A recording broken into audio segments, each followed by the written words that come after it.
Good evening, everyone. I stand up in front of you all because I want to present about my material. Tonight, I will present about writing a research paper, component of a research paper. The first, I will explain about title, abstract, introduction, literary review, and the last is methodology. The first is writing a research paper, component of research paper. A research paper is a formal academic document that presents the result of a study or investigation. It usually consists of several important components, each serving a specific function to communicate the writer research clearly and effectively. So, research paper adalah makalah penelitian yang merupakan dokumen akademis yang bersifat formal, di mana dokumen tersebut menyajikan hasil dari studi yang telah diteliti. Jadi, research paper adalah dokumen akademik yang di mana di dalamnya terdapat dari hasil penelitian. Kemudian, makalah itu biasanya terdiri dari beberapa komponen penting seperti title, abstract, kemudian introduction, and the last is methodology. Nah, makalah penelitian biasanya terdiri dari beberapa komponen penting. Nah, setiap komponen tersebut memiliki fungsi-fungsi yang berbeda tergantung komponennya. Nah, jadi yang masing-masing setiap komponen tersebut memiliki fungsi khusus untuk mengomunikasikan penelitian penulis secara jelas dan efektif. Jadi tujuan dari komponen-komponen tersebut, mereka memiliki fungsinya masing-masing untuk menjelaskan, untuk menyampaikan, untuk penulis menyampaikan hasil penelitian tersebut. Nah, components of research paper, the first is title. What is that? The title is the first part of a research paper and creates the first impression for reader. Nah, jadi title itu adalah bagian pertama dari sebuah research paper. Ketika kita membuat research paper, ketika kita membuat hasil penelitian, dokumen, sebuah makalah hasil penelitian. Nah, yang pertama perlu kita buat yaitu title. Kita harus menentukan dulu terlebih dahulu apa sih judul yang akan kita teliti. Nah, jadi judul title adalah bagian pertama dari sebuah karya tulis penelitian yang menciptakan kesan pertama bagi pembaca. Jadi melalui title tersebut kita menarik perhatian pembaca. Nah, kemudian the title should be clear, specific, and concise. Typically, it should be clear, specific, and concise. Typically, no larger than 10 to 15 words. A good title reflects the main idea or focus of the paper using keywords that relate to the research topic. Jadi, nah biasanya paper itu dia jelas dan spesifik sekali. Kemudian dia juga ringkas. Title juga biasanya itu dia terdiri dari 10 sampai 15 kata. Jadi title itu tidak perlu panjang-panjang seperti paragraf. Title tersebut hanya terdiri dari 10 sampai 15 kata. Nah, jadi judul tersebut dia harus menyambung ya dengan penelitian yang akan kita lakukan.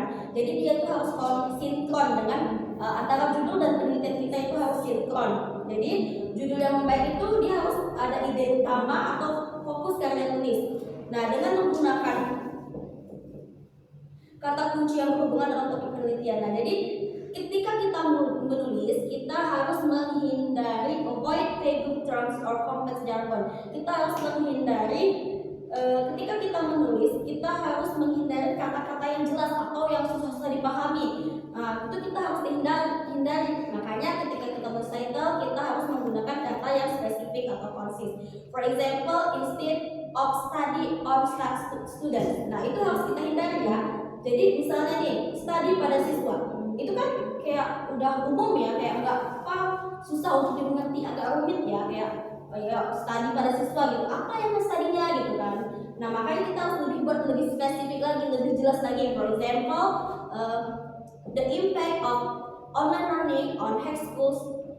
For example of title is the impact of online learning on high school students' academic performance. Jadi better if we want to write a title, avoid vague. Jadi hindarilah kalimat-kalimat rumit. Seperti contoh tadi saya sampaikan, jangan menggunakan study of student. Tapi kita lebih spesifik, lebih jelaskan lagi seperti the impact of online learning on high school student academic performance. Jadi, melalui title tadi, the title helps reader understand what the paper is about. Jadi, melalui judul tadi itu kita membantu pembaca untuk memahami sedikit apa yang akan kita teliti, apa yang akan kita sampaikan melalui tersebut. The next component is abstract. What is that? The abstract is a short summary of the research paper, usually between 150 to 250 words.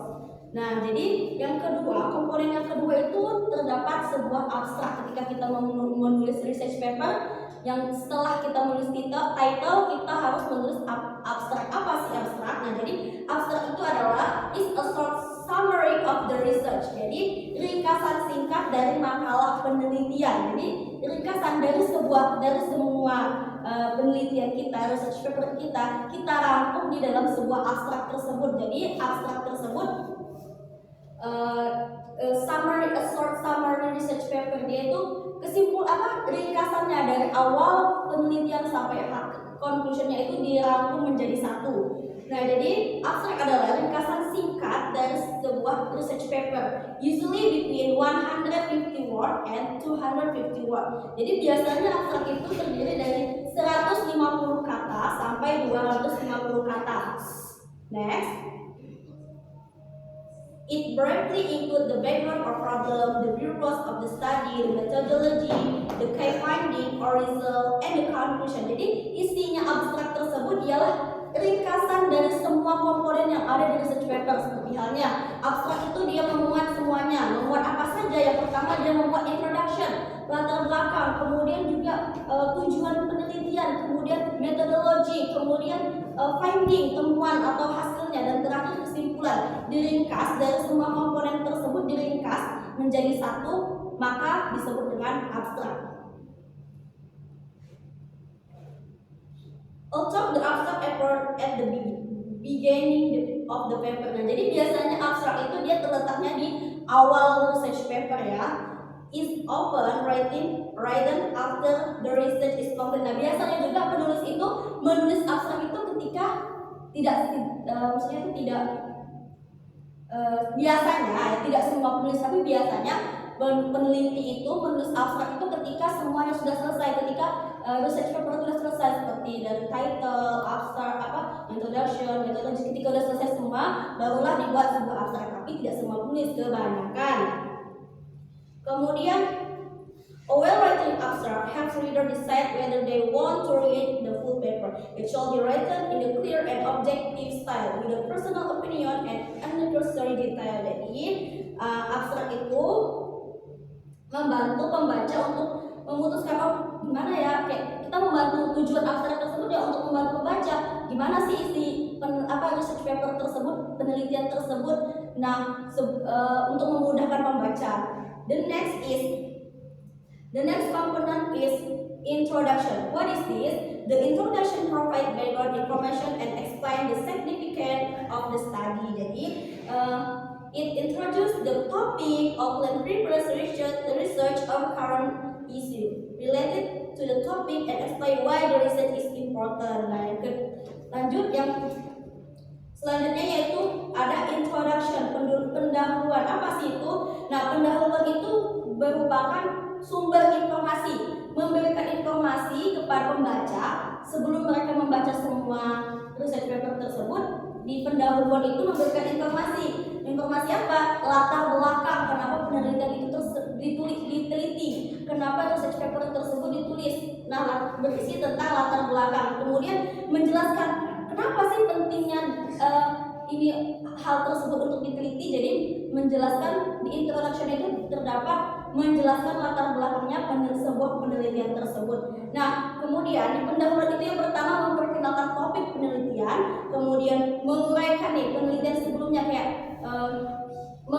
menjelaskan penelitian sebelumnya dan penelitian yang akan datang, kemudian isu yang terkait dengan topik, dan terakhir menjelaskan mengapa penelitian tersebut penting.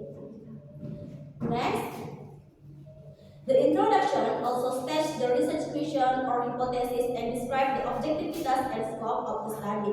In some paper, the introduction may end with a brief description of the structure of the paper.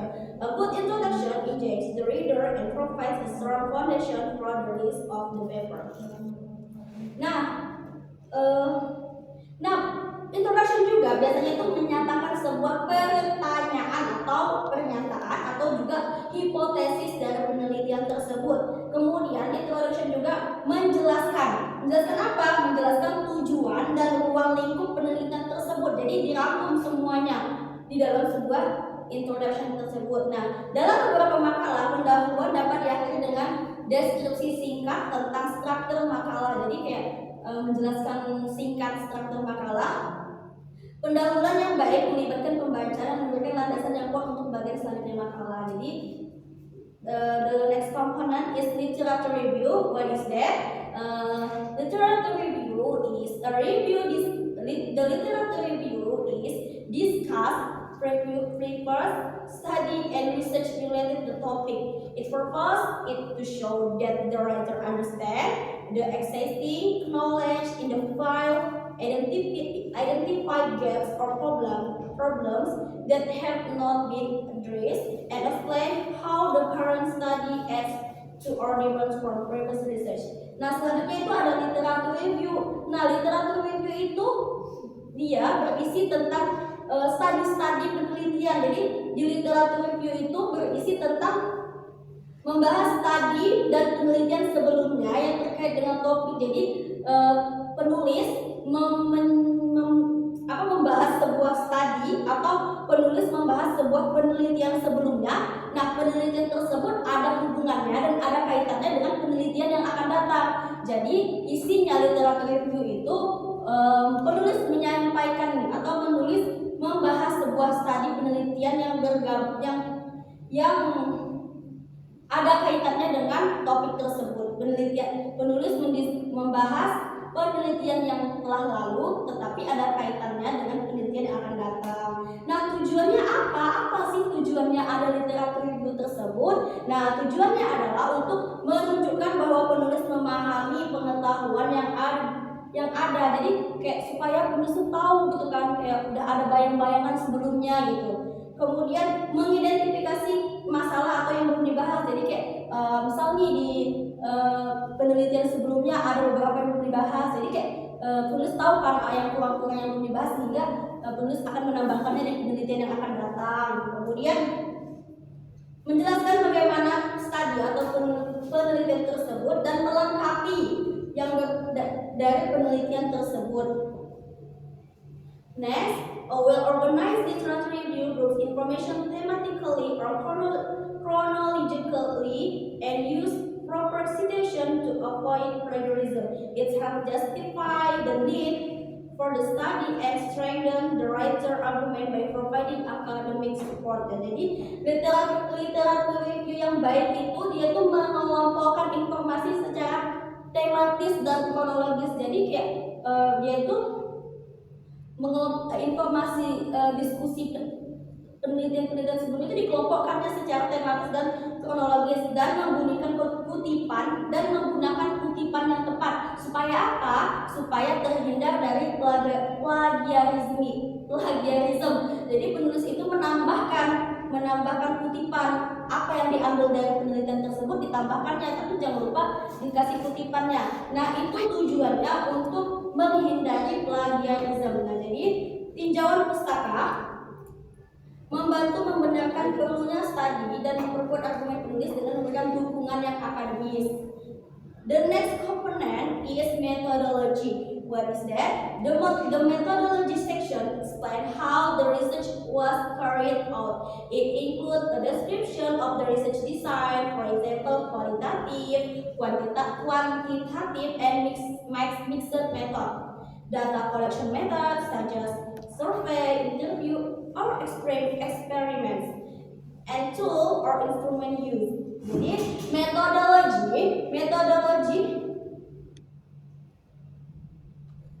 metodologi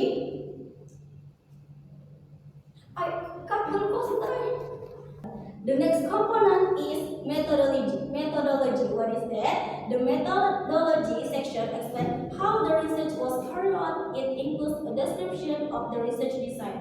For example, qualitative, quantitative, or mixed method.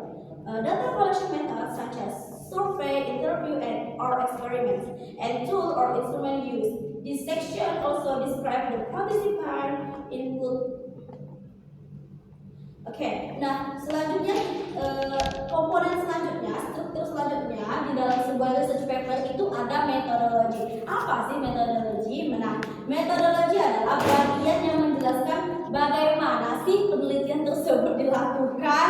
Nah, bagaimana sih jalan atau caranya nih si peneliti melakukan penelitian. Nah, di situ disampaikan, dipaparkan oleh penulis tersebut. Nah, jadi bagian metodologi adalah bagian yang menjelaskan bagaimana penelitian dilakukan.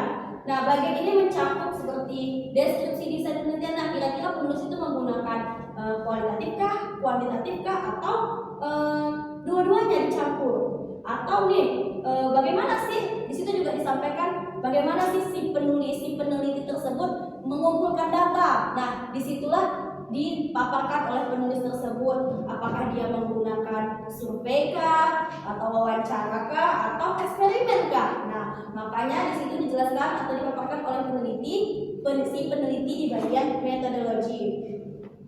Nah, dan alat atau instrumen yang digunakan. Nah, kemudian peneliti juga menyampaikan nih apa sih alat-alat yang dia gunakan ketika meneliti, apa sih instrumen yang mereka pakai ketika meneliti. Nah, semuanya tersebut dari datanya, dari apakah bagaimana cara prosedurnya itu dipaparkan di metodologi.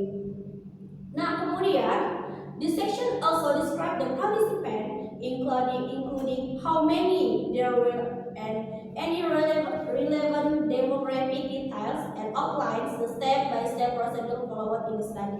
The purpose of the methodology section is to provide enough information so that others can replicate the study or verify the result. Nah, selanjutnya di bagian metodologi tersebut juga digunakan menjelaskan nih partisipannya siapa aja sih yang diteliti, kemudian tingkatan apakah yang diteliti tersebut mahasiswa atau anak SMA atau anak STK.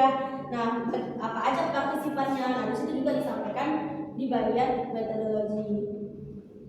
Seperti berapa banyak sih partisipannya di dalam sebuah penelitian tersebut, kemudian secara detail mengenai partisipan, serta menguraikan nih prosedur langkah-langkah step by step yang dilakukan penulis ketika melakukan penelitian.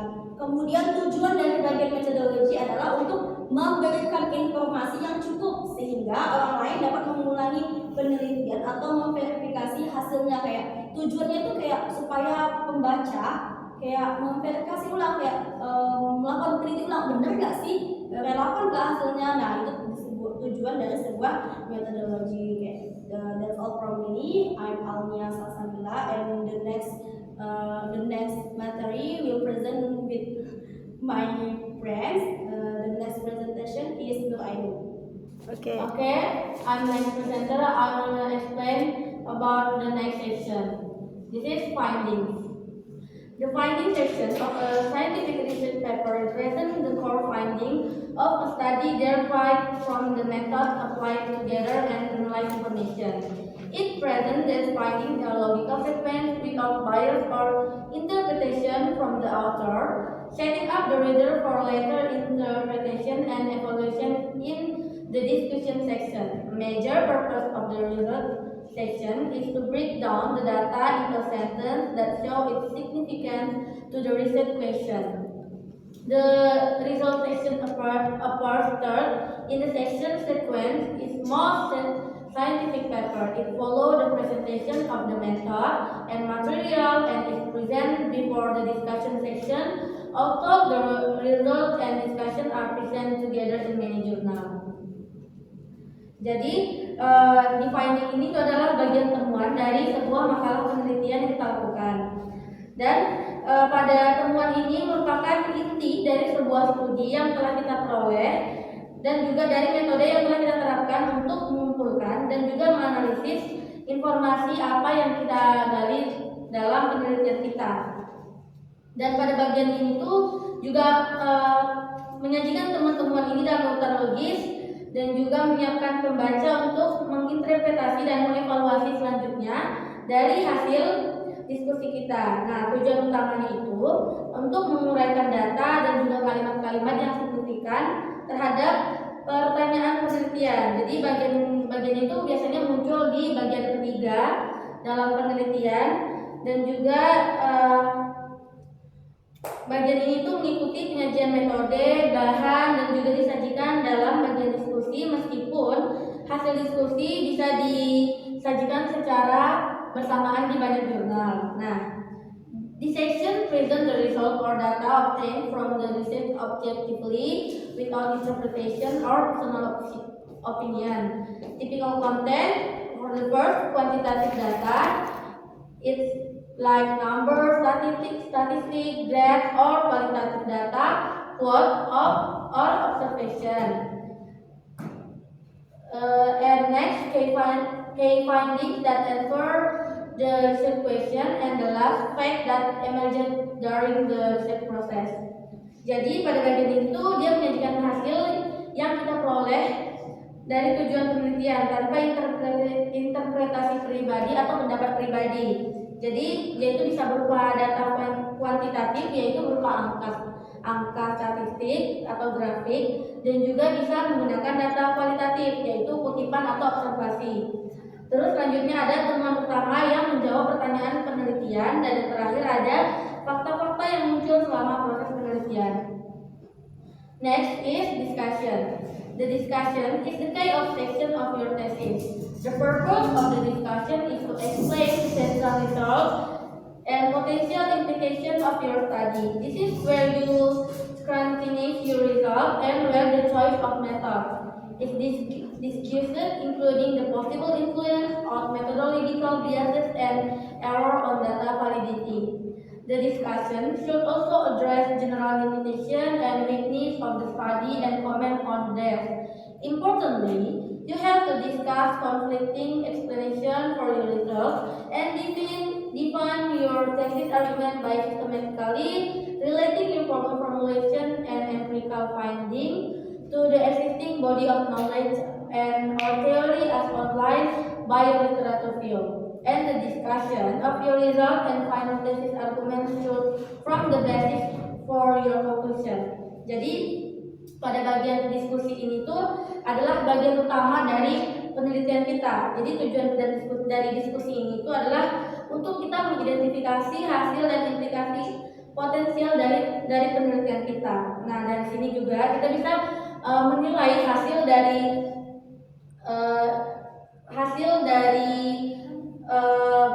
jenis metode yang kita gunakan, termasuk juga pengaruh hipotesis dan juga kesalahan pada metodologi dan pada validalitas data kita.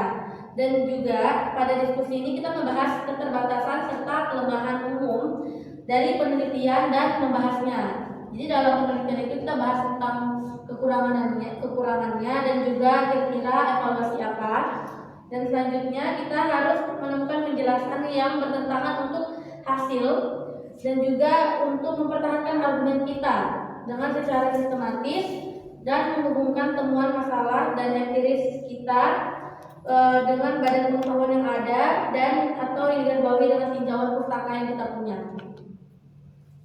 Next is reference. The list of reference contains a formalized description of all the source, journal article, report, book, etc. that are cited directly in the text of your thesis. In some cases, references are interchanged with literature list or bibliography. However, please note that a bibliography may contain additional material of interest without linking to a direct in-text citation. Jadi pada referensi ini itu tuh kita mendeskripsikan atau membuat daftar-daftar sumber yang kita cari. Misalnya kita tuh mengambil sumbernya dari jurnal, laporan, atau juga buku yang kita kutip langsung dari bagian tesis kita. Terus dalam beberapa kasus itu referensi itu dapat kita pertukarkan dengan daftar pustaka atau bibliografi. Cuman kita diharapkan mencatat bahwa bibliografi kita itu dapat berisi materi tambahan yang relevan tanpa melakukan ke kutipan kita tadi secara langsung. You should apply the referencing system suggest or required by your curriculum or thesis guidelines at your department. See more about referencing system in writing process. Listen to make sure our reference in the thesis appear in the list of reference. Jadi pada referensi ini kita harus menerapkan sistem referensi yang disarankan atau diperlukan oleh pedoman tesis kita. Terus kita bisa melihat lebih lanjut lagi tentang sistem referensi di proses penulisan. Pastikan semua referensi yang dikutip dalam tesis muncul di dalam referensi kita. Jadi apapun kutipan yang kita ambil dalam tesis kita itu harus kita cantumkan di referensi ini. And next, conclusion. Conclusion are often the last section your audience reads, so they are just as important as introduction in recent paper. They are your final opportunity to leave a good impression on the reader. Some academic readers will even jump to the conclusion to help them decide if they should read the whole paper. Not surprisingly, they can be the most challenging part of the research paper to write. This handout will focus on the purpose of a conclusion as well as provide tips about what to do and what to avoid when writing a conclusion. Jadi pada conclusion ini biasanya seringkali menjadi bagian paling akhir dari tesis kita. Jadi kesimpulan sama dengan sederhananya dengan pendahuluan dalam makalah penelitian. Namun pada kesimpulan ini itu merupakan kesempatan terakhir kita untuk meninggalkan kesan yang baik kepada pembaca, dan juga beberapa pembaca akademis bahkan akan langsung membaca kesimpulan dari apa penelitian yang kita buat. Jadi itu bisa membantu mereka memutuskan apakah mereka harus membaca penelitian kita atau tesis kita secara keseluruhan atau tidak, apakah masalah yang sedang kita bahas ini menarik untuk mereka atau tidak. Dan kesimpulan menjadi bagian yang paling menantang dalam penulisan, karena makalah itu kita bakal fokus pada tujuan kesimpulan kita, apa tujuan kita dalam penelitian kita, dan juga memberikan kiat tentang apa yang harus dilakukan dan tentang apa aja yang harus kita hindari saat kita menulis ini. And maybe it's the last materi for our, and the conclusion for the presentation is, in conclusion, this research paper has explored the topic in a clear and structured way. It began with a title that reflects the main idea, followed by an abstract, then summarize the key point of the study. The introduction explains the background and purpose of the research, while the literature review show what other research have discovered. And the methodology section describes how the study was done, and the finding present the result. In the discussion, the meaning of the result was explained and connect to previous research. And finally, this conclusion highlights the main insight that show the importance of the study, and this research adds value to the topic and can be used as reference for the future studies. I think is that all for our presentation. Thank you for the attention. Good night.